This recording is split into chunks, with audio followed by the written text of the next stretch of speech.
Pronto, meninas, podem começar. Então, boa tarde, boa noite quase a todos, a todas, a quem está com a gente aqui ao vivo, a quem vai estar assistindo a gravação. Então, é um prazer, dando sequência aqui ao nosso projeto Prata da Casa, do Instituto Pessoa de Minas Gerais, e hoje especialmente com Denise Silveira, nossa carioca, mas da nossa comunidade de Minas, do nosso coração mineiro. Acho que, né, a gente vai agregando os corações todos juntos. É um prazer ter você aqui, Denise, com a gente novamente, Tá, né? obrigada. E agradecendo a presença de todos vocês, sabendo que, né, o Instituto considera que a parte é a união, né, todos juntos, e é isso que faz o nosso projeto acontecer. Então, graças a vocês, a gente dá sequência a esse projeto tão bacana e hoje, especialmente, ao Prata da Casa Minas. E convido a assistirem, temos programação aí para agosto, em breve vamos estar divulgando, então acompanhe as nossas redes sociais. E convido então a minha parceira, amiga Célia, para falar um pouquinho aí do tema de hoje, da nossa Denise de hoje. Obrigada. Obrigada, Flávia. Oi, gente, boa noite, boa tarde, né? Quase boa noite. Muito grata pela presença de todo mundo aqui, que esse projeto acontece a partir, né, da nossa presença. Sempre um prazer. E hoje nós temos a honra de receber a Denise Silveira aqui, com um tema, como disse a Ivone, né, coordenadora desse projeto, ela estava dizendo que foi um tema inspirado, e eu também considero assim, porque ela vai nos brindar, trazendo, a partir da experiência clínica, como médica homeopata, ela vai fazer um paralelo da homeopatia com os ensinamentos do Pathwork, mostrando como o Pathwork contribui para essa prática. E então ela vai nos mostrar um pouquinho disso, né? Saúde versus doença e como que a gente cria a saúde, como cria a doença e como isso se faz na nossa vida. Então, eu convido a todos a abrirem o coração e eu chamo a Denise, então, para poder nos brindar, oferecendo seu talento. Muito obrigada, Denise, por estar aqui no Prata da Casa Minas Gerais. Não, eu tenho que agradecer sempre, agradecer a Ivone, a Celinha, a Flávia, que tão gentis, né? Sempre apoiando a gente, estimulando a gente a fazer, aceitando os temas, né? Sem restrição, o que é uma coisa difícil de acontecer, mas é muito bom se sentir acolhido nesse lugar. Em primeiro lugar, eu tenho que fazer uma correção. Eu sou mineira, de Santos Dumont, parei no Rio por acaso. Eu digo para minha mãe que nasci no lugar certo, não moro no lugar errado, mas estou aqui e, graças a Deus, encontrei o meio termo em Guapimirim. Mas depois desse concerto, eu, eu sou médica, né? A minha primeira formação foi como cardiologista, né? Eu vim fazer, depois de alguns anos, homeopatia, né? E quando eu comecei o caminho, o trabalho do caminho, patchwork é isso, é o trabalho do caminho, para que a gente, para aqueles que não conhecem, o patchwork é um instrumento maravilhoso, né? Com as palestras do guia, que eles me ajudaram muito a lidar, né? Porque a gente, eu entendo, como médico, principalmente como homeopata, que tem uma outra visão sobre a medicina, a gente fazer essa procura interna, esse autoconhecimento, faz parte, da nossa cura interna. E eu sempre lidei com isso, com o autoconhecimento, mas o guia me colocou, me convidou, me convida todo dia a mudar a cadeirinha de lugar e fala assim: olha só, que aqui não é só no conflito, só no enfrentamento, né? Naquilo que a gente tem, mas naquilo que a gente busca amorosamente dentro da gente. Então, eu sou de uma gratidão imensa por tudo aquilo que ele me trouxe.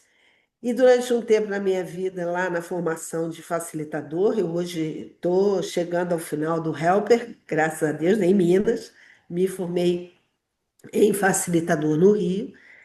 E durante a minha época de facilitador, tem aquelas fases em que a gente fica meio em dúvida, E quando eu dei uma parada, eu percebi, e isso serve para a colega que deu uma parada, eu percebi o quanto aquela fala já fazia parte da minha vida, estava impregnada não somente em mim, mas na minha fala, no que eu levava para os pacientes, na maneira como eles recebiam, e do quanto era gratificante sentir que eu ajudava eles a penetrarem um pouquinho mais no conhecimento sobre eles mesmos, né?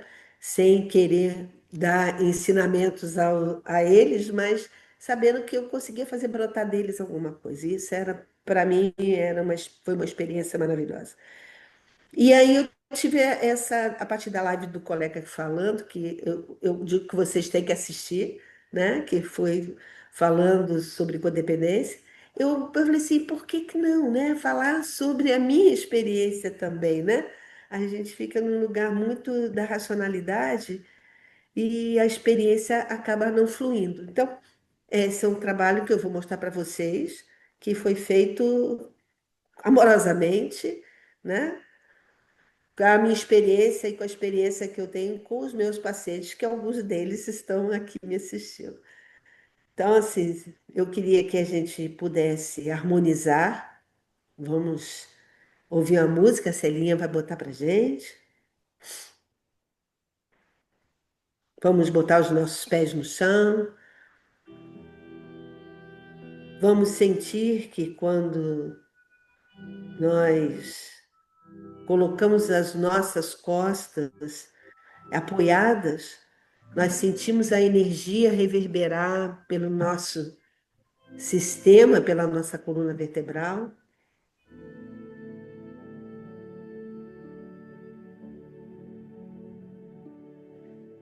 E essa estrutura que é meu corpo físico, que tem como centro o centro revitalizador fisicamente, que é o nosso coração, que caminha o sangue, o fluxo dessa força que vai levando todos os nutrientes, que leva o sangue, que faz as trocas. Vamos sentir que ele bate. Vamos sentir que ele bate num ritmo único.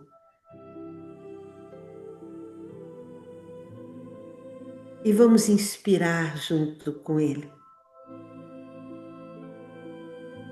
Esse ato puro e simples que eu me trouxe à vida, me trouxe a este planeta. E quando nós inspiramos,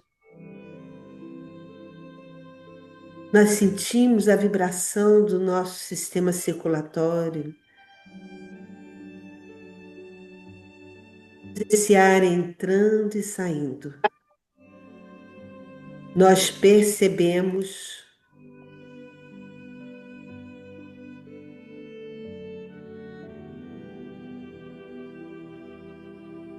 a energia que vai estando, se colocando à nossa volta. Que como um grande abraço, vai jorrando sobre todos nós, nos unindo nessa sala virtual.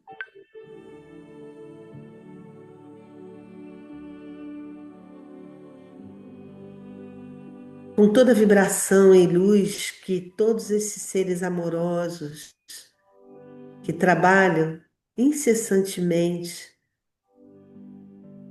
jorrando essa luz imensa do Pai sobre todos nós. Essa luz toca o meu coração, me lembrando de que parte de mim é a Terra, mas parte, a maior parte de mim, ela está ligada a essa luz.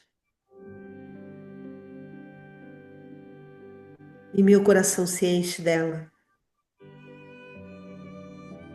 Os nossos corações se abrem uns aos outros. para que nós possamos, integrados por essa luz, nos abrirmos a receber, mas a dar, a distribuir, a trocar entre nós. Porque este é o trabalho do caminho. Expandir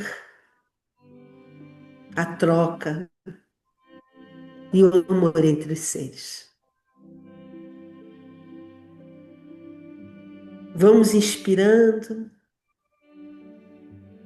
vamos retornando, vamos abrindo os nossos olhos e vamos nos sentindo tão plenos de amor e luz, como no dia em que nós viemos a primeira vez nesse planeta, com toda a confiança de que tudo está certo.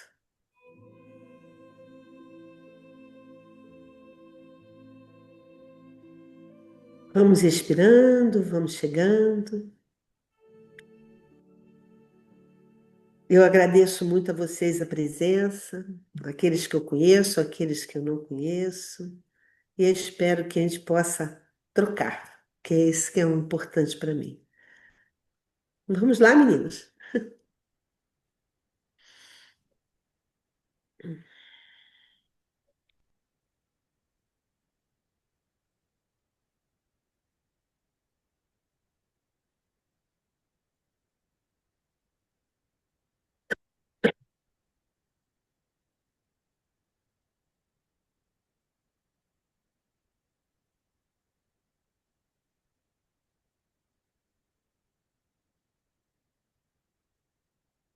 Bom, em primeiro lugar, eu quero dizer para vocês que, assim, o patchwork significa o trabalho do caminho, né?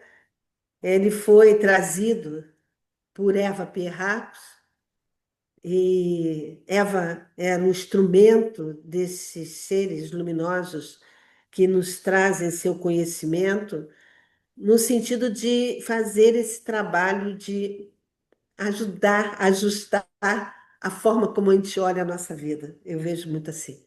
Não é somente um trabalho de terapia ou um trabalho espiritual, é um trabalho de integração, né?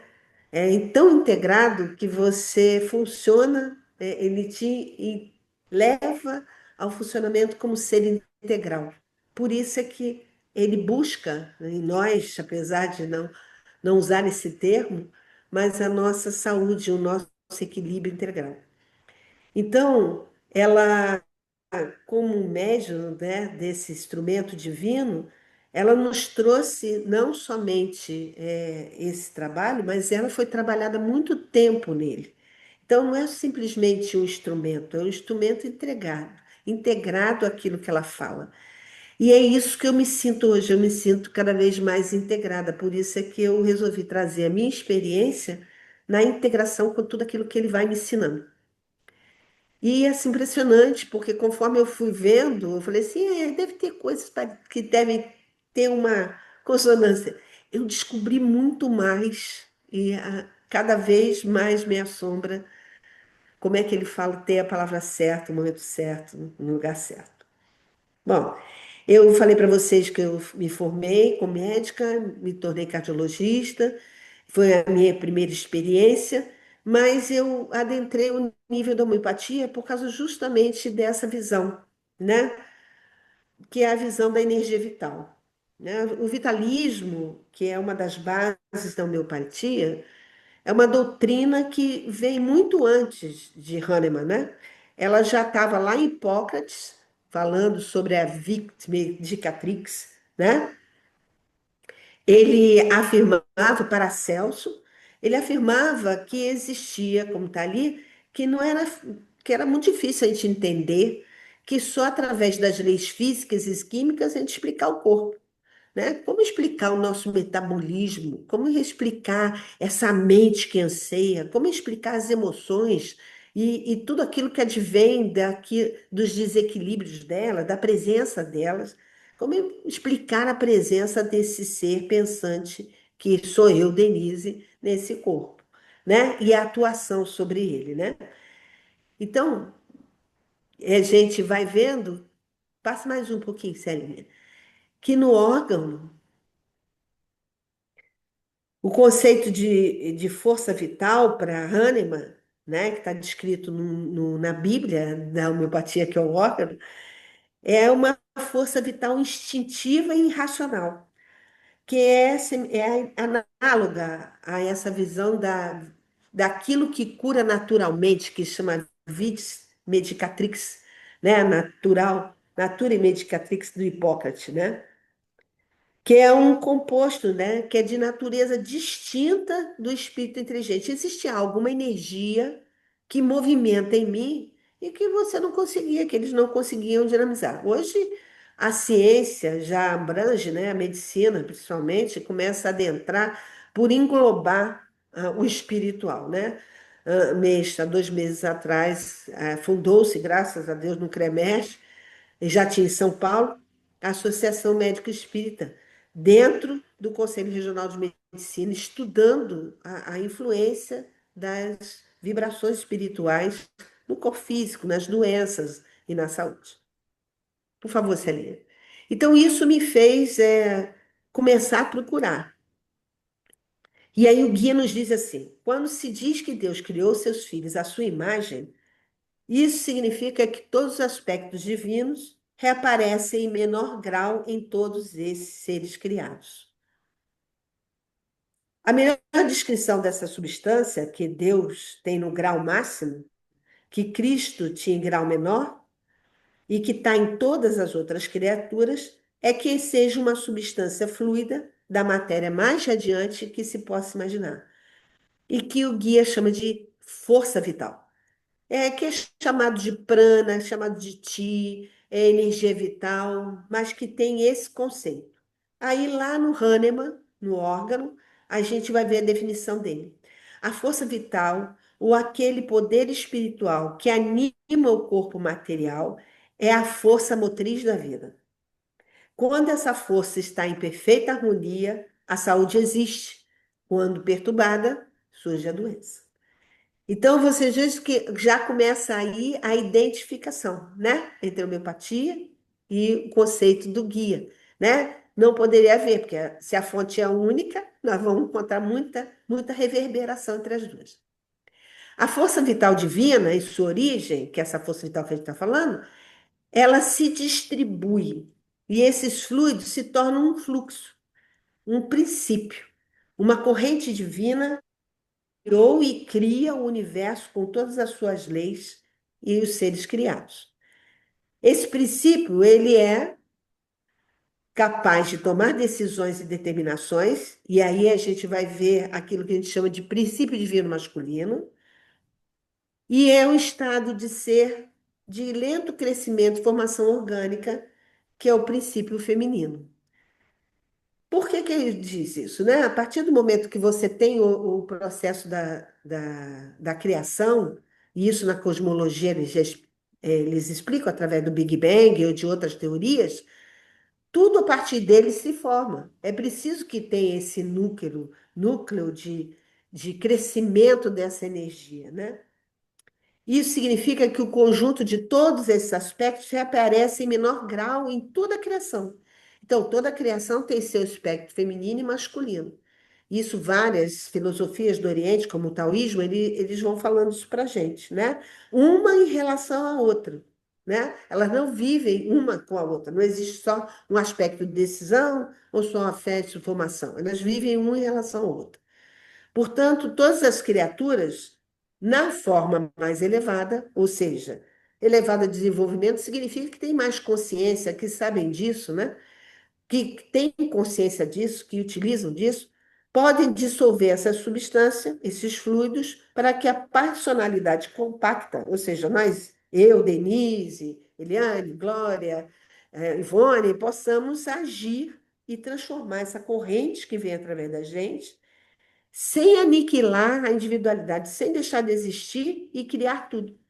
Isso vai lá, nós vamos encontrar Jesus dizendo, né? Sois deuses. Aliás, Isso é uma fala que vem lá no rei Davi, lá no Antigo Testamento. Sois deuses, você é capaz de criar tudo, né? Então, a vida é um crescimento contínuo. Por quê? Porque se Deus cria o universo e ainda continua criando, isso é uma coisa que é comprovada cientificamente, que o universo é em expansão, que aqui e ali tem uma grande estrutura que se destrói, que some, aparecem estrelas, né, sistemas, mas que o universo continua em expansão e em construção. Então, o que que ele diz? Que essa alternância entre construir, destruir, renovar, ela é uma constante do universo, é uma constante da gente. Só de olhar a vida da gente, a gente vê. A gente nasce, aprende a andar, se torna criança, a gente depois vira adolescente, vira adulto jovem, vem adulto, e a gente vai caminhando, e cada passo desse caminho é um momento de transformação e é uma morte.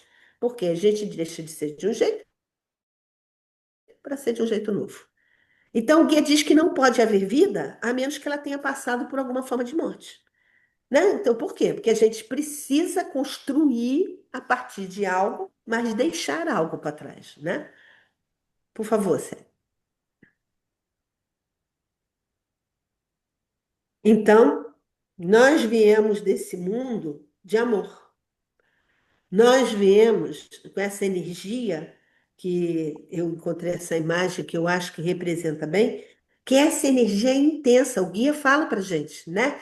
Que é um foco que a gente tem dentro da gente, com milhares de focos pululando de criatividade, de expansão, de capacidade criadora que a gente está na gente. Só que a gente não dá conta de saber que está aqui, de ter essa potencialidade, mas ela existe em nós. E essa centelha, desculpa, essa semente da vida, essa semente luminosa, ela tem toda a potencialidade de Deus junto. Ela tem todo o amor, ela tem essa capacidade de criação, de vontade, ela tem a serenidade de esperar, construir, e isso também está na gente. Então você veja o quanto de coisas a gente não sabe, né? Mas quando a gente nasce, quando a gente vem para essa vida, quando essa semente se espalha na natureza, ela perde contato com essa unicidade para se tornar essa dualidade. Então, o nosso universo, o nosso sistema, a nossa Terra, ela é feito de dualidade. A gente aqui já perde contato com a inteireza, com a identidade, com o uno. A gente vê dia e noite, a gente vê bem ou mal, a gente começa a julgar a vida por essa dualidade, ou seja, aquilo que eu sou capaz, o que eu não sou capaz. E isso nos tira do centro. E tirando a gente do centro, na dualidade, nós vamos estar em grande medida separados da força vital, porque a gente se desliga dela, a gente perde esse contato. E na personalidade distorcida, a gente acaba elegendo um dessa tríade que a gente vê, que tem tantas filosofias falando, como um cargo principal para resolver esse problema, porque isso se torna um problema. Porque se eu não sou capaz de reconhecer que eu sou capaz de criar, toda a fragilidade surge. E toda a minha. O que que eu estou fazendo aqui se eu vim de um mundo de imensa luz, né? Então, isso cria conflitos. A gente fica dentro da gente conflituoso entre aquilo que é luminoso, aquilo que não é luminoso, aquilo que eu devo fazer, aquilo que eu não devo fazer. Esses conflitos que vão trazendo a gente para o lugar, muitas vezes, da terapia. E é um conflito que acaba levando a gente para o pet, para descobrir. Então, nós viemos de um mundo de amor. Isso ninguém tem dúvida, né? Que a gente vem de um mundo onde a energia vital nasce. E a gente nasce assim, nasce bem frágil, né? A gente não sabe andar, comer, falar, a gente nasce assim. Então a gente precisa do calorzinho, a gente precisa ser amamentado, a gente precisa ser acarinhado, a gente precisa ser visto. E a gente precisa disso porque a gente precisa receber a chance de ser feliz. Enquanto a gente recebe isso, né? Somos nós, a batatinha lá recebendo tudo direitinho, a vida tá numa boa. Tô deitadinha lá, tudo certo, tudo legal. Mas aí, quando a gente não recebe da maneira como a gente acha que deve receber, porque isso não tem a ver com nossos pais, a gente trata de dar um jeito de receber. E esse jeito de receber, ele vem justamente contemplando as nossas necessidades instintivas, bons instintos fundamentais, o instinto de autopreservação e de reprodução. Isso é inato em todos nós, né? A gente vai usar deles para realizar.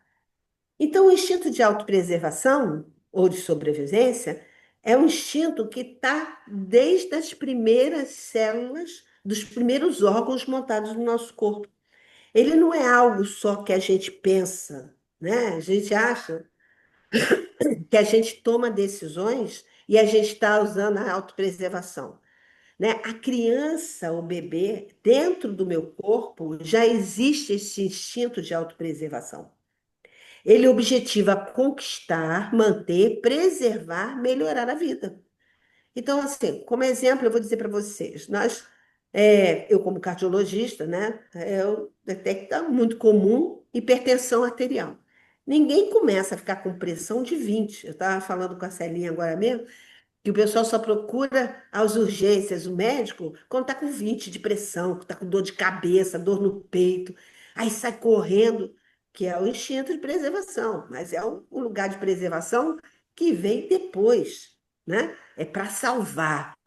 Mas quando a pressão começa a ficar alta lá atrás, que a gente fica nervoso, a pressão aumenta, que o médico fala, toma esse remédio, eu não tomo. O nosso organismo, ele acomoda aquela estrutura. Por quê? A Denise precisa andar, a Denise precisa trabalhar, nós precisamos fazer tudo na vida. Então, o meu organismo, ele começa a ajeitar as artérias para suportar aquela pressão. O meu coração começa a se hipertrofiar, como se ele estivesse fazendo musculação, porque ele tem que vencer aquela tensão lá fora. Então, essa solução, que é uma solução que depois eu vou pagar o preço por ela, é uma solução para me manter vivo. Ele fecha os vasos sanguíneos para não entrar aquela pressão toda na minha cabeça e eu não ter derrame. Mas isso, aos poucos, vai levando a uma série de problemas físicos. Então, por favor, Sérgio. Essa atuação diante de tudo que eu imagino que destrói a vida e tudo que é verdadeiramente capaz de destruir a vida, no campo emocional, na criança que se sente insegura, e toda criança tem um pouco dessa presença, dessa sensação de insegurança, ela combate isso destrutivamente também. Então, o instinto de autopreservação, ele acaba ficando distorcido. Então, como é que é isso? A criança, a gente coloca, por exemplo, proíbe de fazer as coisas. Para ela, aquela proibição, às vezes, é uma coisa infernal. Ela passa o resto da vida ou se dizendo totalmente proibida de fazer algo que ela já tem competência para fazer, é o que a nossa criança vai dizendo, ou a gente age de uma forma distorcida, brigando com a vida para realizar, porque a gente brigava quando era pequeno, queria fazer as coisas de maneira como a gente achava que era necessário. Então, o sentimento irracional dessa ameaça é a mesma coisa que a gente vê a barata, né? As pessoas que têm medo de barata, ela, quando era pequena, aquilo era uma baratinha. A barata continua no mesmo tamanho, só que eu cresci e eu não sei lidar com aquilo. E se a gente fizer um paralelo, as situações emocionais são iguais. Eu posso sair de casa, eu posso trabalhar, eu posso realizar, mas eu, às vezes, me retraio porque ficam no sentimento das impossibilidades que vêm da infância, que não estão presentes agora. Então, a gente luta pela segurança da alma ou pela segurança emocional, como se a gente ainda fosse pequeno. Então, esse tudo tem o instinto, junto do instinto da autopreservação, tem o instinto de reprodução, que não está relacionado só à condição de reprodução de manter a raça humana, né? Ou seja, das relações entre casais, de fazer filhos, de gerar. Mas ele amplia isso, né?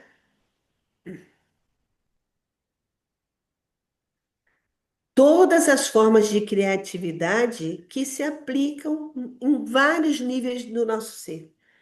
O instinto de reprodução é o anseio que a gente tem pela realização, por aquilo que a gente vai fazer melhor, por aquilo que a gente pode melhorar, pelas soluções que a gente vai trazer. E na forma saudável, ele fica à nossa disposição. Ele está pronto para o que acontecer, para as soluções que a gente vai fazer. Ele é pronto para desfrutar. E como é um título de reprodução, de criação, para dar e receber, para estar preparado para sentir prazer e felicidade criando. Quando ele é encaminhado para o canal errado, aparecendo as tendências de acordo com a nossa personalidade, ele vira uma compulsão. Então, nós vamos tendo compulsão daquilo que a gente compra, não somente daquilo que a gente come, não das primárias, mas o desejo insaciável de realizar as coisas, de querer as coisas, além da forma como é necessária para nós, e nos piores casos, até dos vícios. Então, um vício é uma distorção desse instinto de reprodução, que é um instinto primário, é uma necessidade primária, é um direito primário da minha alma. Bom, então o que que o guia nos diz? Ele nos diz que a gente, com essa tendência a querer receber amor, a gente vai prendendo o nosso coraçãozinho e vai começando a exercer os nossos pensamentos e emoções, que vão ficar sempre pensando daquela forma que a gente tem para resolver esse problema, que é a nossa necessidade de ser amado. Então, você veja que essa palestra é maravilhosa, ela fala dos pontos psíquicos, ela fala da expansão da criatividade. Mas essa fala dele, para mim, me dá muito, reverbera muito nesse processo. Por quê? Porque quando a gente tem as ações e reações que vêm desses pensamentos, vai gerando uma cadeia, uma sucessiva, que vai promovendo círculos viciosos, ou seja, eu ajo sempre da mesma forma, eu procuro sempre a mesma coisa e vou repetindo isso pela minha vida. Então você vê que essa foto é muito feliz, porque está a criancinha lá segurando o coração, e a gente pode notar nela assim: no trabalho eu repito determinadas coisas para conseguir amor, no relacionamento eu determinadas coisas para conseguir amor, e eu tento a repetir sempre a mesma dor, sempre o mesmo fato. Então, segundo o guia, o ciclo vicioso do amor imaturo, como ele chama, é uma reação em cadeia cujos elos são os seguintes: existe uma ilusão da limitação em relação à vida, ou seja, se eu não tiver aquilo, daquela forma, daquele jeito, naquele momento, naquela intensidade, porque é um pensamento autocentrado no ego, eu vou morrer. Ao mesmo tempo, uma situação de eu não sou capaz de conseguir aquilo, é uma situação de pequenez com relação à minha capacidade de defesa. De eu me defender, porque o sentimento de não ter amor é um sentimento de perda. E aí eu me afasto de mim mesmo, eu cada mês vou ficar mais afastado da realidade, da luz que eu sou, da competência que eu tenho, né? E vou começando a criar reações falsas que vão cada vez mais entrando num processo de destruir, mas destruir não no sentido de destruição, mas no sentido de não construir, de destruir ilusões, de estar colocando as coisas de uma maneira mais errada, distorcida, vamos dizer, de olhar. Então, a gente passa a buscar constantemente a aprovação pelos outros, com o intuito de pressioná-los. Então, eu sou sempre a boa menina porque eu preciso ser vista. Eu faço tudo para todo mundo porque eu preciso receber amor. Eu faço as coisas da melhor maneira possível, perfeccionista, né? Porque eu preciso ser validada nesse lugar. E são crenças. E esse intuito, muitas vezes, às vezes, viver para se rebelar, porque a gente pode não fazer aquilo para o outro, mas a gente viver no contrário. Eu não faço isso porque assim eu sou visto. Então, a gente vê isso nas crianças, né? A criança que vai, e é interessante, né, paradinho. Eu vejo essa família real inglesa, eu fico vendo as crianças, eu fico vendo o próprio exemplo disso, né? Os dois mais velhos são dois anjinhos, que eles fazem tudo que manda o Senhor. Vocês já viram o mais novo? O Príncipe Louis? É uma gracinha ele. Ele bota a língua para todo mundo, ele dança no meio das festas da realeza, ele fala, senta no colo do rei, ele faz tudo ao contrário. E é a figurinha que mais recebe atenção. Ele recebe um monte de Instagram, todo mundo pergunta se cadê ele, entendeu? Porque ele faz diferente. E ele vai procurando receber o amor nesse lugar. Passa, Celinha. Então, o amor é a nossa essência, tá certo? Segundo o Hahnemann, né, a gente vem dessa essência que ele chama dessa vítima-medicatriz, dessa energia vital, e que a gente recebe uma tendência a adoecimento que vem no nosso campo familiar, muitas vezes, no campo do planeta, né? No campo da nossa época, porque você vê assim, na época do Antigo Egito, na época de Jesus, se adoecia, quais eram as doenças? Você ouvia falar em infarto agudo do miocárdio? Não. Mas se adoecia de lepra, se adoecia de tuberculose, doenças de pele. Conforme o homem foi adquirindo, né, entrando em mais consciência de si mesmo, os embates pessoais ficaram muito maiores, a gente começa a ter outros, que Hahnemann chama de miasmas, aparecendo, né? O miasma cancerínico, o miasma que aparece nas doenças sexualmente transmissíveis como a AIDS, né? As questões cardiológicas mais aprofundadas, mais distorcidas, mais adoecidas, como vão aparecendo aos poucos. Então, isso ele chamou de núcleos psóricos. Aí tem um homeopata, que é o Luiz Carlos Bernal, que começou a traçar um padrão de estudo que ele fala desses núcleos psóricos, ele vai começando a estudar quais são os núcleos psóricos principais, primários, né? Então, assim, a gente tem o amor, as nossas necessidades primárias, como a gente já viu, um instinto de preservação. Bom, o primeiro núcleo que aparece é o medo da morte, que ele vai dizer, né?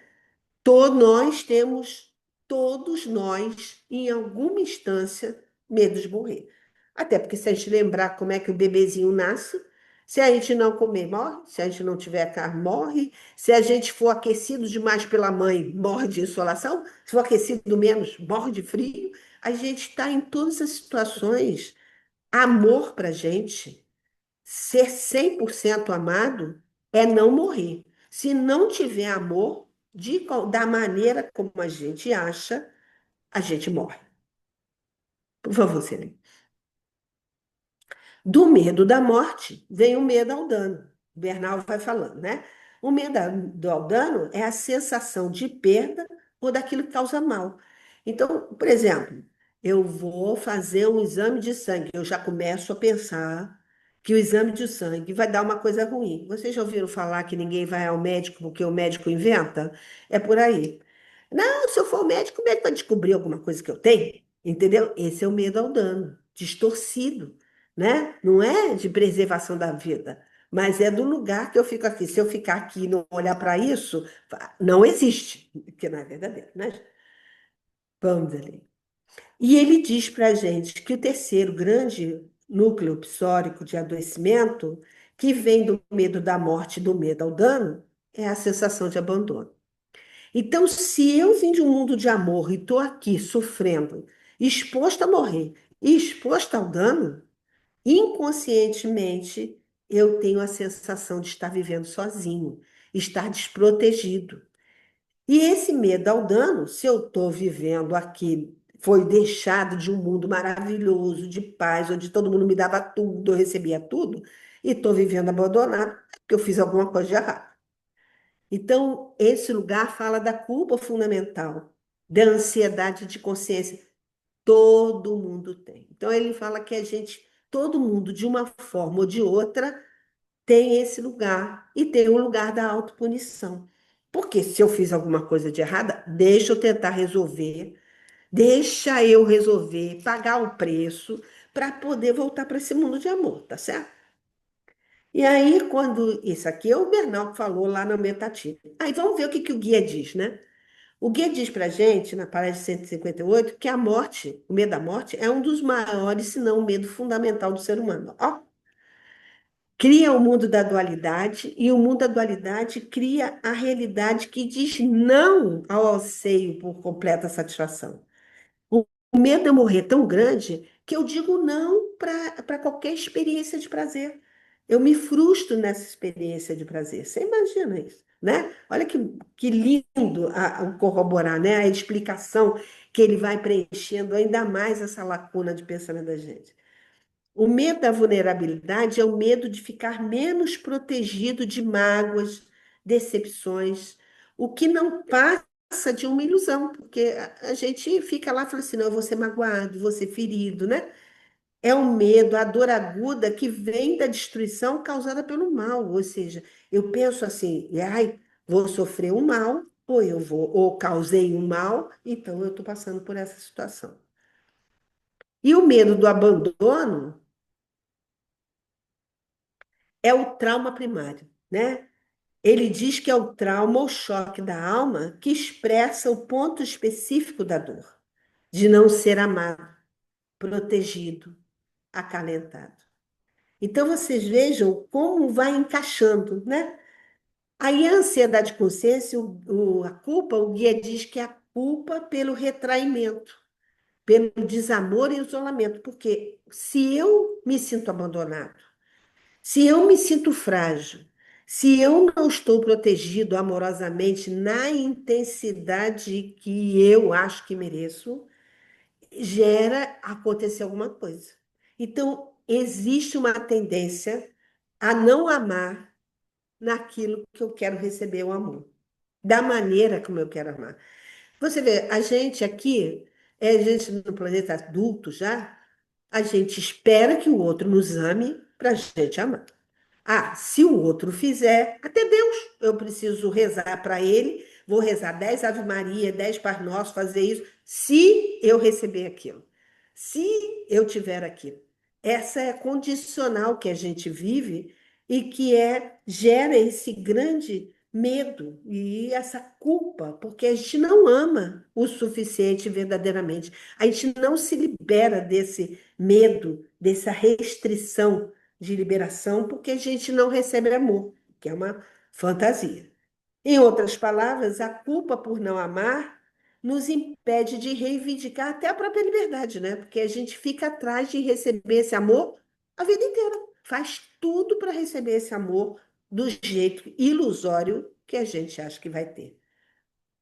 Então, a autopunição é a vivência equivocada do amor por si mesmo. É a forma errada de amor próprio, porque a gente se submete, entra num lugar de, ah, não, eu estou recebendo só aquele pequenininho, é o que eu mereço. Eu tenho que receber na intensidade que eu acho que deva receber. E aí isso me leva a lugares que eu não pago preço, eu fico sofrendo, eu fico em lugares distorcidos pela necessidade de estar procurando receber aquilo que os meus sentimentos, depois de passar por todos esses pensamentos, acha que eu mereço. Então, necessariamente é um fator de rejeição imaginário ou real. Eu não me abro a receber na intensidade que eu mereço, ou que é meu, ou que está no meu lugar, mas na necessidade distorcida do meu entendimento infantil do que é amor. Por favor. Então, tá aí o ciclo vicioso do amor imaturo. Então, o Bernal já colocava, ele não coloca com esse nome, mas a gente compreende que em diversas áreas da vida da gente, não é só quando a gente é criança, só na cidade de amor, diretamente, por exemplo, de um relacionamento homem-mulher, um relacionamento de parceiros, mas no relacionamento com os filhos, no trabalho, em todos os lugares da nossa vida, a gente vai gerando esse núcleo de adoecimento. E isso sempre procurando 100% amor. A gente quer amado 100%, porque se a gente não tiver o 100% do jeito que a gente imagina, a gente vai morrer, seja fisicamente, seja emocionalmente.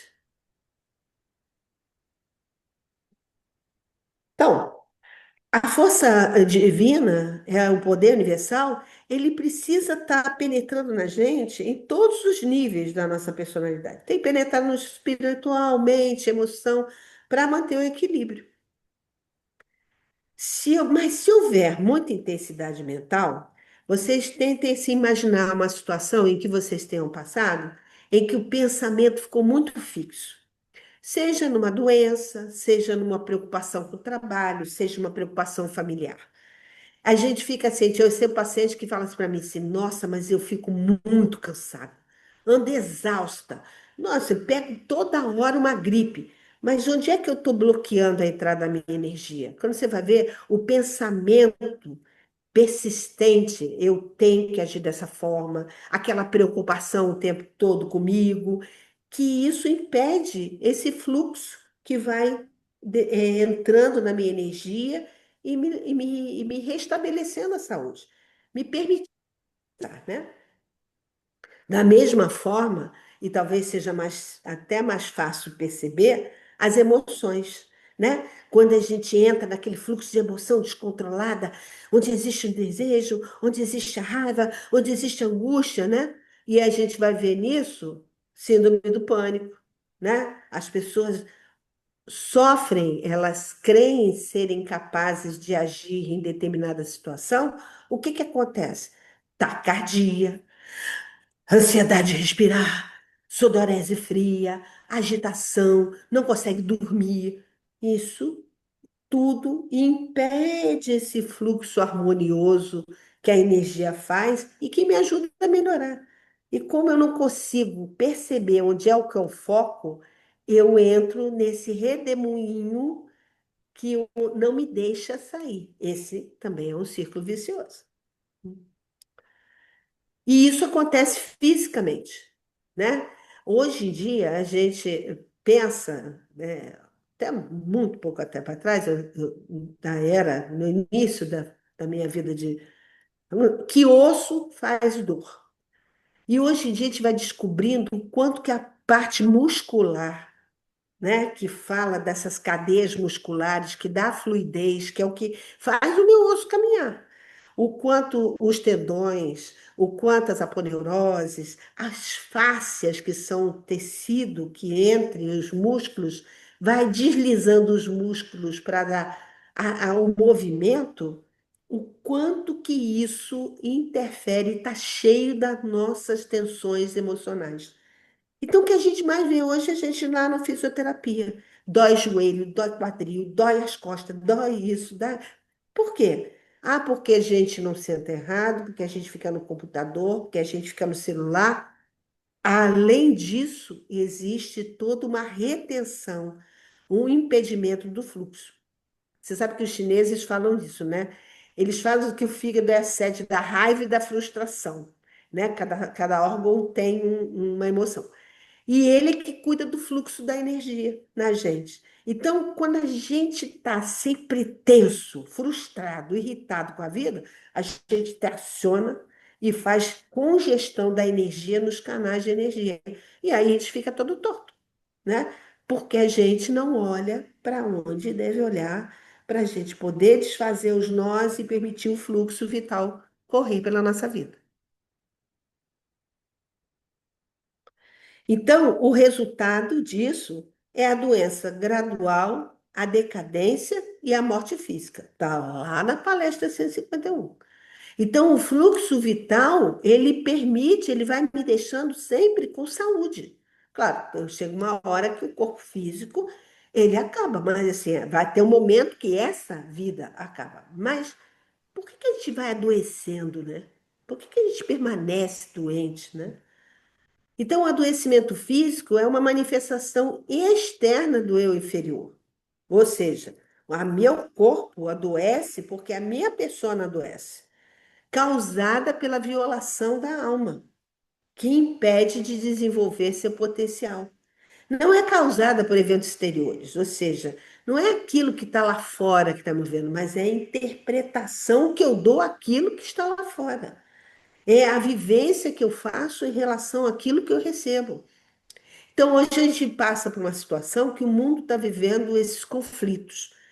Se eu tenho medo, angústia pelo futuro, né, que é um núcleo de homeopatia, e fico preocupada que amanhã uma bomba lá do outro lado do mundo vai me afetar e eu vou ficar sem comer, eu não saio de casa. Eu não saio de casa e eu digo assim: ah, não, estou muito cansada, estou deprimida, a vida está difícil, morar aqui ou ali está ruim. E eu vou mudando de lugar, vou mudando de lugar, vou para uma cidade diferente, vou para outra, e o sentimento continua o mesmo. Então é sempre uma questão pessoal. E, em última análise, uma questão espiritual, moral e de integridade. Então, essa frase eu acho muito bonitinha, que é assim, eu falo com meus pacientes, o sintoma apenas dá um sinal de alerta. Então, ele chega lá e fala, estou com dor aqui. Dor aonde? Mas é dor aqui. A dor, ela, por si só, ela não me fala nada, ela só está dizendo que está doendo em alguma parte do meu ser. Eu tenho que sair à cata de olhar e onde realmente dói, onde realmente está faltando, onde realmente tá tendo taquicardia, desequilíbrio da minha alegria, né? Qualquer tipo de doença ou deteriorização física, incluindo a morte física, é uma manifestação da divisão, conflito e negação do prazer. Se a gente for olhar, as dores da gente estão muito ligadas ao impedir de realizar algo. Impedir de realizar o prazer, ou seja, de fazer as coisas sair das situações que estão me trazendo conflito, estão me trazendo restrições. Quando a minha vida começa a andar, as minhas dores tendem a melhorar, né? Toda doença física é apenas uma reação em cadeia, uma manifestação final da obstrução da força vital. Ó, gente, isso é igualzinho que o Hahnemann fala. E está lá nas frases do guia, na palestra 141. Nós somos intrinsecamente programados para um perfeito funcionamento. Olha que bonito. Em todos os níveis do nosso ser, física, mental e emocional. Ou seja, a gente é programado para ser saudável, para a gente viver até a hora, né? As pessoas têm mania de ficar tristes porque os idosos vão envelhecendo, né? De ficar triste porque os nossos, né? Papai, mamãe, né? Você fala assim, gente, 90 anos, 90 e pouco, 80 e pouco, vida bem vivida, né? Como a gente tem que receber isso com gratidão? Eles morrem, eles vão embora, diz tchau. Acabou a minha missão, cumpri, fiz aquilo que era possível. Vocês podem ficar chorando, mas eu estou indo com aquilo que eu realizei, né? Mas a gente vai morrendo aos poucos, a gente vai adoecendo, deixando de viver, não cuidando da saúde, boicotando ao tratamento, a gente vai fazendo isso, comendo errado, não fazendo atividades, e a gente com isso vai nesse processo do adoecimento arrastando a verdadeira causa do nosso adoecimento. Então, a OMS enfatiza, e você vê que foi de uns anos para cá, porque desde que eu entrei na faculdade, lá em 1970 e setenta e pouquinho, eles vêm falando que a saúde, doença não existe. Doença é ausência de saúde. A saúde é um equilíbrio físico, emocional e mental. Aí depois eles ampliaram, físico, emocional, mental e social. E hoje, graças a Deus, já estão começando a colocar físico, mental, social e psicoespiritual. Então, a Organização Mundial de Saúde vai chegando onde o guia já vem dizendo para a gente, olha, vocês precisam estar no equilíbrio do ser de uma maneira integral, né?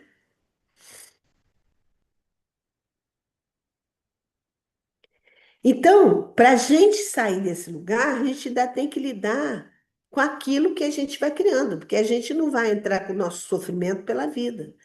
A gente cria uma capa, né, de como é que a gente pode receber amor por fora. Né? Eu estou colocando essa autoimagem idealizada porque o que a gente mais recebe no consultório é a autoimagem idealizada. A gente não vai receber a pessoa dificilmente dizendo para mim assim, ah, estou sofrendo desde pequenininho com a ausência da minha mãe. Nada disso. A gente recebe aquelas pessoas com gastrite, dor precordial, com depressões, com dores articulares cheias de artrose. Por quê? Porque essas pessoas jogam no corpo físico essa tensão de estar estruturando essa figura que é a autoimagem idealizada, que é aquilo que eu vou traçando porque eu acho que o outro vai me amar com aquilo.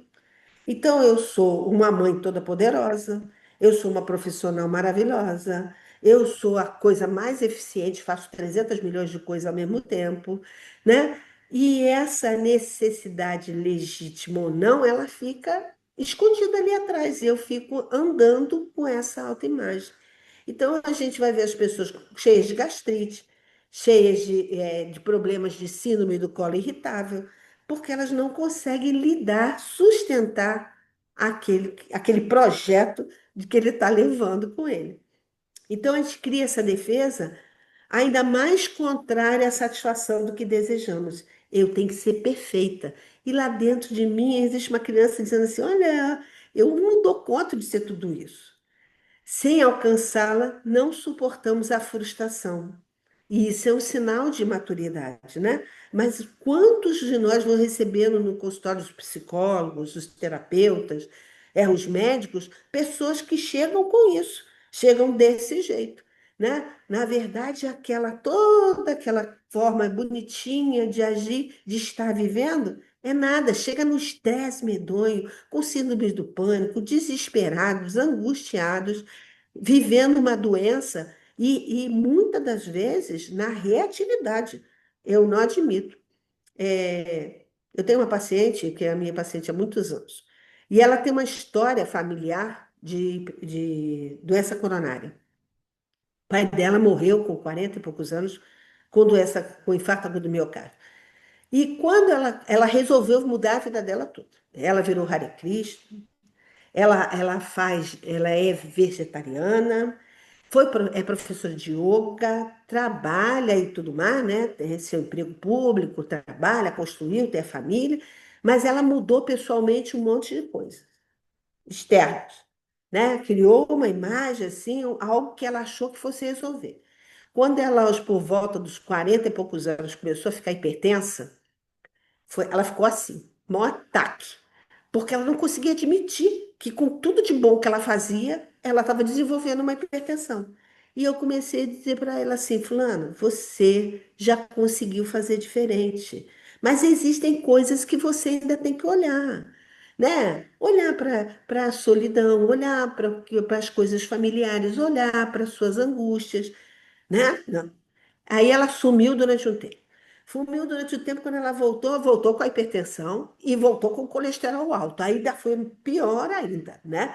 Porque tudo que ela fazia de alimentação, ela ainda estava com distúrbio de colesterol. Eu, fulano, veja bem, ela levou pelo menos uns 10 anos para poder entender que ela já tinha mudado o campo, porque ela já estava com 50 e poucos anos, com uma saúde maravilhosa, mas com algumas coisas que é o sinal de alerta que ela tem que mudar e que não estão na autoimagem que ela cria. Elas estão muito mais profundamente inseridas, né?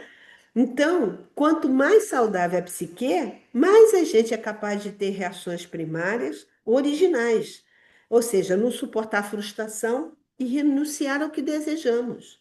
Então a gente fica nesse lugar de querer que as coisas tenham um padrão que a gente colocou, impregnou e vestiu que tem que ser. Quando não ousamos encarar uma situação real, indesejável, lidar com ela, entraremos nas situações, nas reações secundárias, ficando confinados a uma espera dependente. A gente fica esperando receber com a autoimagem idealizada de que aquilo, como ela, né? Ela ficou esperando que ela nunca ia ter problema, porque ela resolveu não mudar dentro, mas mudar fora.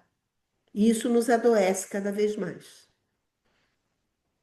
Então, isso é a partir de pseudo-soluções, que são o falso remédio, né? A gente vai arrumando soluções bonitinhas desde pequeno para tudo, né? Então, a gente não olha, não vê, não fala, desconhece, ignora. A gente não olha. Quando chegar no consultório, as pessoas chegam assim: ah, eu sinto dor. Dor aonde? Eu sinto dor, no lugar todo. Eu falei: não, não, como é a dor? E vocês não sabem como é difícil, às vezes, as pessoas não olham para si mesmo. A gente não olha para a gente, não falo das pessoas, vou falar de todos nós, né?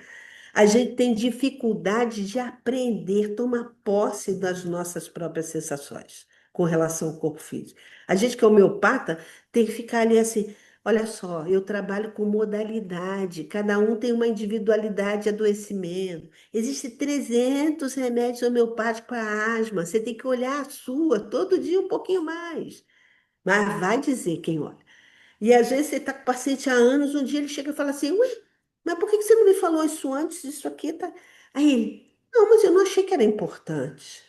Mas é a minha individualidade, é a maneira como eu sinto a vida, é a maneira como eu reajo ao mundo, e eu não dou conta disso. Essa é uma pseudo-solução, preferível não olhar, é preferível não ver, é preferível não se apossar. Eu vou me apossando daquilo que está na minha frente, vou reagir. E um deles serve para impedir o constante impacto da dor. Por quê? Porque quando eu vou falando que você tem dificuldade de lidar com a mudança do tempo, eu vou lhe falando que você tem dificuldade de lidar com as mudanças do dia a dia na sua frente, na sua vida. E como é que o sujeito, às vezes, adulto, vai estar que ele tem dificuldade de lidar com a mudança onde ele está deixando de ser filho porque os pais estão morrendo e ele tem que ser adulto? Isso é um sofrimento grande, vocês não imaginam quanta gente tem assim. E o outro é provocado pelo fato da alma ser incapaz de assimilar a experiência, fixando-se nela. Fica com aquele sofrimento retido ali, né? Olha aquela relação que foi há anos, 300 anos, aquela falta, aquele buraco, e eu fico tentando encaixar uma relação nova dentro desse lugar. Eu fico tentando viver uma situação que já não é mais, já não está mais ali, uma, uma, uma realização que eu desejo e que eu posso modificar, né? É aquilo que eu falo. Às vezes as pessoas vão tentando resolver uma questão por uma via a vida inteira da mesma forma, né? Resolver uma relação familiar, resolver uma maneira de agir, um desejo de ser um profissional de uma forma, e tantas outras formas ela pode circulando, pode encontrando soluções dentro do princípio da criatividade dela para realizar. E ela fica fixada naquilo ali e isso adoece. Quando os entalhes da alma são tão profundos que a pessoa não consegue superar, o resultado é que a absorção com a experiência deixa de fora importantes fatores da realidade. Ou seja, a pessoa fica tão fixada na dor, a gente conhece pessoas assim, que ficam e falam: não, mas aquilo foi uma coisa frustrante na minha vida. Gente, fulano, olha só, você realizou isso, realizou isso, realizou isso. Isso foi tão bom, você faz isso bem, faz aquilo. Não, aquilo continua sendo um marco da frustração e da dor. Todas as suas dores e infelicidades, todo vazio e insatisfação, toda frustração e sofrimento ocorrem porque a gente está desligado. Como já sabem, e como digo sempre, desligado das causas que estão dentro de você. Isso é uma palestra do guia, o guia dizendo para a gente: olha, você não está olhando para o lugar certo, você está olhando para a consequência, para o efeito, que é ilusório, que tem cara de que aquilo ali é um monstro, é uma parede que não vai resolver mais. Mas a minha crença interna do tamanho daquilo, eu não olho, eu tenho dificuldade de olhar. E muitas das vezes é essa função que a gente tem com o homeopata, né? Com o remedinho, a gente vai ajudando a pessoa a desbloquear o olhar, o terapeuta a desbloquear o olhar. Então, quando eu falo para ele assim, ó, vamos mudar a cadeirinha de posição, eu, às vezes até mudo lá no consultório mesmo, bota, senta para cá, olha isso de novo, né?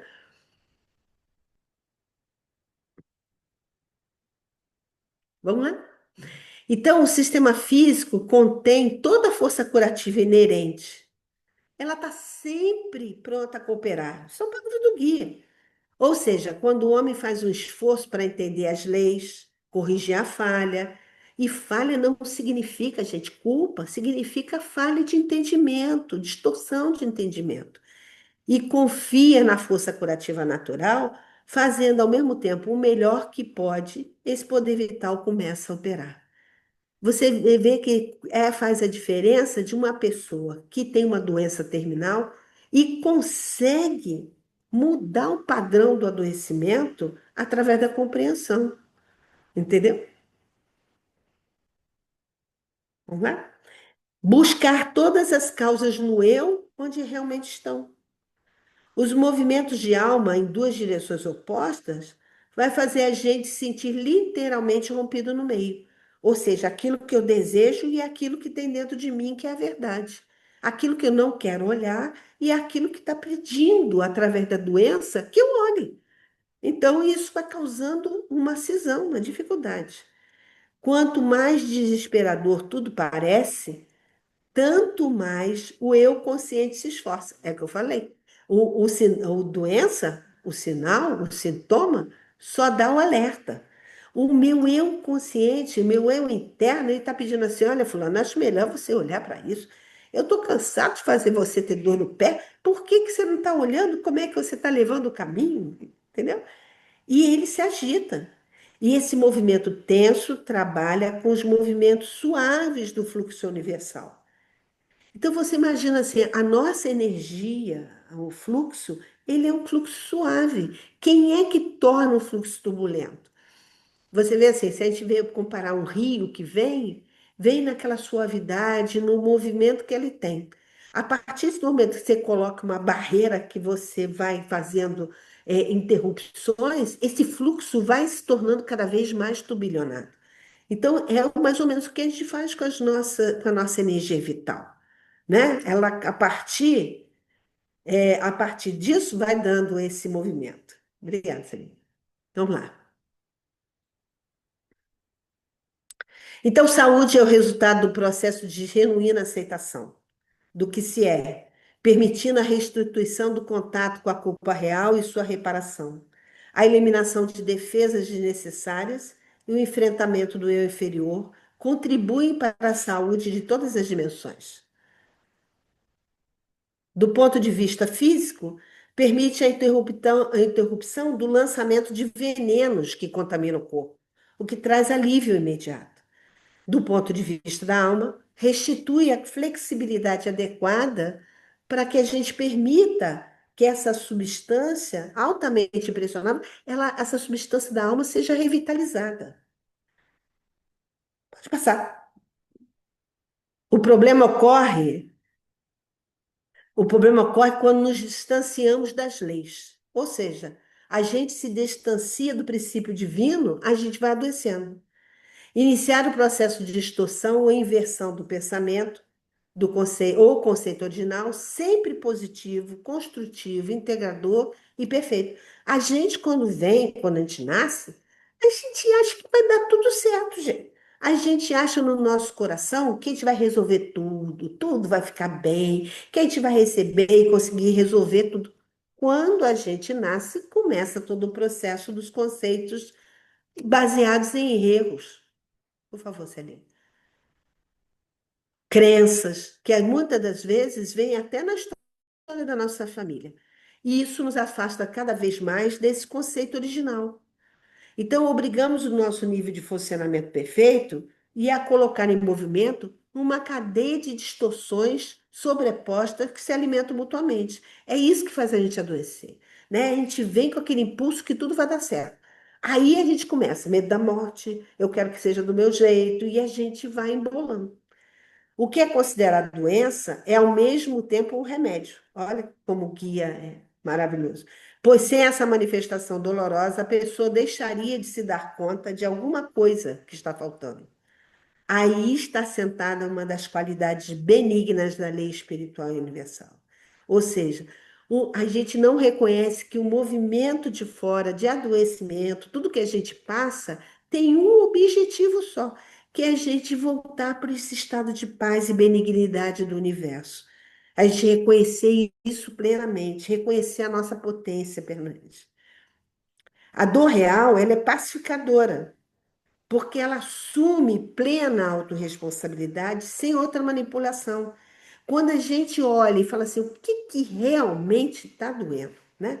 Não é o dedão que está doendo, mas o que está realmente doendo na minha alma?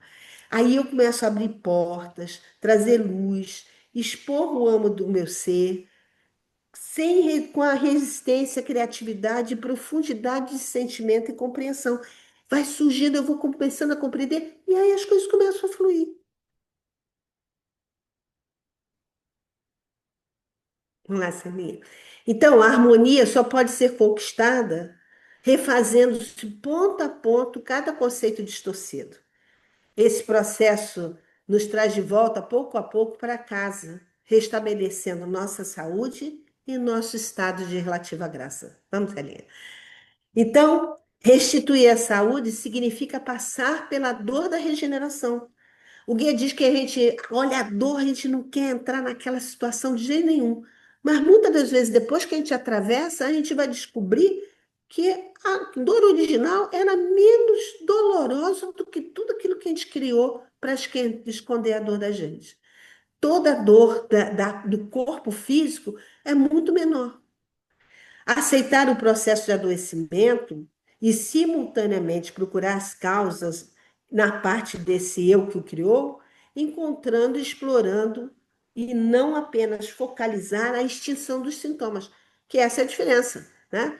A gente usa ansiolítico, antidepressivo, anti não sei o quê. É tudo contra o sintoma. Em vez de, né, tinha um fisiologista homeopata, o Romeu Carrilho, que ele dizia assim: quando a gente faz o remédio homeopático, a gente pede para a pessoa compreender. Compreender por que que ela faz isso, por que que ela adoece assim, por que que a dor vem desse jeito, por que que a dor vem no calor, entendeu? Essa é a verdade, por favor. Também é possível que a pessoa libere uma tensão interior ao máximo, porém a manifestação exterior já avançou tanto, isso é uma verdade, gente. Às vezes o paciente ele vai ficando doentado, ele vai sofrendo, mas que quando a destruição do corpo físico já está tão grande, mas aquilo que a gente ajuda nunca é tarde, porque a gente ajuda ele a entrar nessa harmonia interna, no dizer sim, no dizer sim à vida. Sim, aquilo, a experiência, acobertar a experiência, ter gratidão por ela, mesmo que nesse estado ele possa levar à morte. Ele entra dentro de um estado de não sofrimento, né? Ok? Passa. Então, a reação em cadeia é uma sequência de eventos psíquicos, mas já viu, por favor. Então, o negócio é criar, vamos ser ali, o círculo benigno, que é a vivência da vida pelo que é com abundância. Uma atitude de abundância, um controle de si mesmo, não no ego, mas na compreensão. A capacidade de lidar de modo realista e construtivo com a frustração. A vivência autêntica do momento, da questão e do eu. Por favor, segue. Então, a gente volta para aquele inicial, a gente vai ver assim, a gente quer amor 100%. Isso não vai mudar, a gente veio de um mundo de amor. Mas a morte vai sendo olhada com verdade.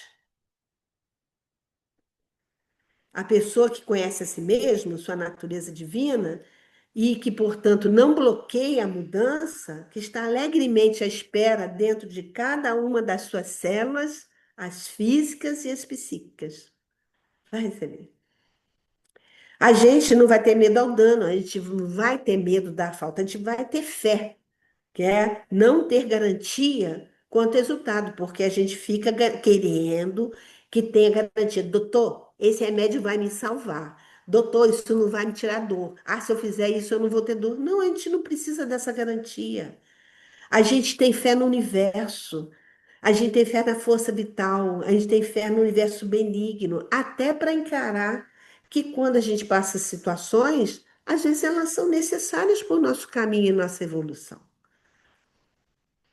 E o abandono, ele vai se tornar um abandono, mas desapego. Eu vou não me sentir abandonada, eu vou desapegar daquilo que realmente já não precisa mais no meu caminho. As minhas crenças, as minhas imagens distorcidas. Vamos lá, Celinha. E a gente entra num alto perdão, né? E o guia nos diz que o autoexame, respeito, amor e perdão a nós mesmos pode criar uma atmosfera interna que não é leniente com o inferior. Ou seja, eu não fico dizendo assim, não, coitadinho, você está certo, olha, causou muita dor isso aí, você está coberto de razão. Ele promove muito pelo contrário, a liberação do fluxo de energia estagnada, permitindo o livre movimento. Olha só, a nossa energia vital, ela começa a ir mais em frente, a expandir. Não sei. E o nosso desejo de autopunição vira a lei de autorresponsabilidade. A gente passa a se responsabilizar pelo remédio, os comportamentos e conceitos errados que a gente usou. A gente, pelas nossas pseudo-soluções, a gente vai assumindo a responsabilidade sem a culpa distorcida. A gente vai entrando no reconhecer o que realmente a gente promoveu essa doença, a gente promoveu essa situação que levou a gente ao adoecimento físico, emocional e mental. Por favor, Sérgio. Então, e o amor 100% ele passa a ser um amor liberdade interior. Não apenas para fazer o que a gente quer, mas o que se quer, mas para ser quem temos que ser. Vivenciar, compreender e sentir a presença de Deus em nós e a gente começa a sentir no nosso próximo. E isso é um estado de amor, que é um estado de paz, de harmonia interna. Então, essa força vital, que é um estado de força liberado, quando são abandonadas as falsas ideias e as consequências em termos de tensão emocional, a gente passa a sentir, saber experimentar e provar a essência de estar vivo e saber que a vida é um contínuo. A gente estar em sintonia com a força vital é o mesmo que se encontrar com Deus. É o mesmo que viver no agora.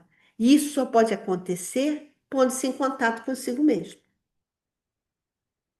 A força vital é profundamente inteligente. Ela está sempre à nossa disposição, não havendo para ela questões maiores ou menores. Não veio para fulano, cicrano, menos, porque o outro é mais inteligente, é mais expandido. Ela desce o tempo todo sobre todos nós.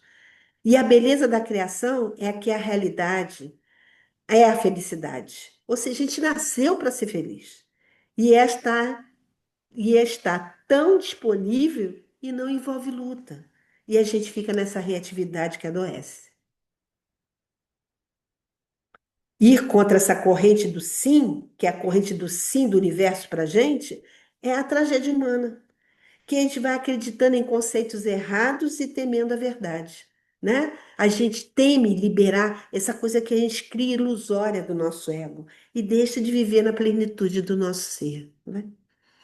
A força vital apresenta um poder diferente em vários lugares, mas é uma massa suscetível que pode ser governada, moldada apenas pela consciência. O resultado dessa moldagem é a matéria em seus vários estágios de densidade. No homem, a força vital se manifesta pelo impulso que motiva em determinadas direções. É por isso que a gente não para, gente. É por isso que a gente adoece e a gente continua lutando contra a doença. A gente não continua lutando contra a doença externa, a gente continua lutando porque ela estimula a gente a ver o que a gente pode mudar para ser feliz realmente. A verdadeira maturidade é pré-requisito de uma vida saudável. E maturidade é o quê? É a gente olhar o nosso compromisso conosco mesmo. A gente abraçar a doença no sentido de que ela está nos trazendo para essa realidade. Pode passar, Celine. Então, a força criativa, ela se abre. A gente abre para receber, para pedir. Ela desce sobre nós o tempo todo. É a integridade, a saúde, o desenvolvimento, a expressão dos aspectos divinos. Ela se força para curar. É desce o tempo inteirinho. A energia desce sobre nós o tempo todo. Vai, Celine. Somente quando levarmos considerando o objetivo maior de união, ou seja, a gente se cura não é só pela gente, integrando as nossas partes. A gente regenera, renova porque todo o nosso ser foi preparado para trocar com os outros seres. para que a gente esteja para os outros, né? Aquele é estar aqui e doar para todo mundo. A gente doa para as nossas partes, aconchega a gente mesmo, porque isso é o estímulo para a gente ir para fora. Tá? Pode ir, Celine, por favor. Então, no parágrafo 9, o Hahnemann diz assim: no estado de saúde do homem, a energia que dinamicamente anima o organismo material governa com poder ilimitado. Conserva todas as partes do corpo em admirável e harmoniosa operação vital, tanto em respeito às situações, às sensações como às funções. Desse modo, o espírito dotado de razão que existe em nós pode empregar este instrumento vivo e sadio para os mais altos fins de nossa existência. E a gente vai olhando o que o guia diz. A vida fervilha constantemente como uma energia, uma força de intenso poder criativo que é verdadeiramente inconcebível para a mente do homem. É somente quando a manifestação da vida e a consciência do mume aparecem como inseparáveis que a fratura, essa cisão se fecha e a vida começa a poder começar a ser potencialmente o que é, servir à luz. Então, a gente veio como instrumento de servir, de estar ligado, fazendo essa ligação. Nós somos os únicos seres que ficam em pé, que sabemos pedir, que sabemos trazer. Então, tem uma palestra do guia muito bonita que ele diz que a gente veio para tocar a luz e trazer a luz para a escuridão. Tocar a luz e trazer a luz para a escuridão. Então, quanto mais equilibrada eu fui, mais eu consigo fluir nessa essência que é o maior princípio, os mais altos fins da minha existência, que é esse lugar. Eu quero agradecer a vocês, nós já estamos no adiantado da hora, pedir desculpa aí pelos 5 minutos, né? Já está tarde, mas se alguém tiver algo a falar, né? Eu tinha pensado em fazer a meditação, mas eu queria deixar com vocês que eu acho que a oração da serenidade é um lugar que eu nem botei de alguma forma, porque eu achei que ia falar com vocês, mas assim, procurem falar isso, né? Que é a dar-me a capacidade de aceitar aquilo que eu não posso mudar, a coragem de mudar aquilo que eu posso e a extrema sabedoria que está justamente nesse lugar do meu eu para permitir que a solução se venha, para que eu possa decidir o que é melhor, reagir. Esse foi o lugar que o Petco me trouxe. Então, eu quero agradecer aqui a vocês por terem vindo, né? Agradecer, vocês viram que eu falei de muitas palestras, isso eu tive a ajuda do dicionário da Clarice Nunes, que é uma pet do Rio de Janeiro, que compilou no dicionário, eu pegava as palestras e ia lá ler direcionado, né? E eu acho que a gente só tem que agradecer, né? Agradecer ao guia e aos meus guias, né? A Ivone, a Celinha, a Flávia, tá? Gratidão a vocês todos por estarem aqui. Eu fiquei emocionada. Maravilhosa, Laís. Maravilhosa. Compilado que você fez das palestras para relacionar com a saúde. Maravilhoso. Gratidão. Gratidão a vocês aí. Gratidão. Lindo, Obrigada, lindo, Denise. maravilhosa, Mari. Lindo. Amei, amei. Espetáculo. Gratidão, Obrigada. Denise. Gente, que maravilha! Uau, eu estou emocionada aqui também. Muito obrigada. Obrigada a vocês. Obrigada por terem vindo Parabéns, partilhar comigo. Denise. Um beijo. Obrigada, Graça. Obrigada. Esplêndida, doutora Denise, foi maravilhoso. Pena que eu não Fala, peguei Dil. o início. Parabéns. Peço desculpas, Muito mas foi obrigada. maravilhoso toda a parte que eu assisti. Você é fantástica, parabéns. Obrigada pela sua doação. Obrigada. Obrigada por A vocês doação partilharem também. comigo, tá? Gratidão, Denise.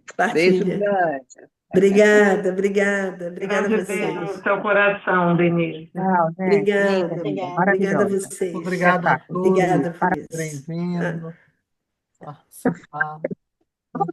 Parabéns, Denise, parabéns. Maravilhoso. Obrigada a vocês. Obrigado mesmo. Muito, muito, muito, muito bom. Obrigado, Marcília. Maravilhoso. Ok, gente, obrigada. Foi feito com muito carinho, sabe? Dá para ver. Aí tem carinho, Pra aí sentir. tem competência, aí tem doação, aí tem tudo. Tudo, Verdade, tudo, tudo. verdade, verdade. Verdade, verdade, concordo.